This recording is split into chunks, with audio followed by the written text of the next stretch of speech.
His master's voice gets going. Well, don't be surprised if he rings something there.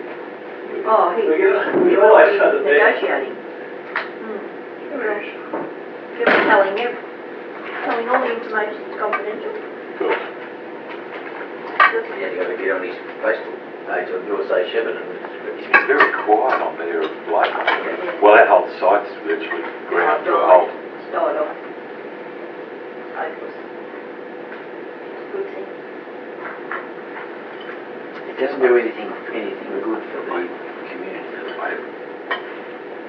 I had a good long conversation with David Danby after the roof. Oh, we stood out in front and talked about an hour Oh, afterwards. right, okay. I think I filled him in on the Melbourne situation. Wasn't aware of that. Wasn't aware of that. Who's that? Who was David Danby, that USA Shepparton guy. Yeah, but he's still got the same fixation in his mind. It's Melbourne and us.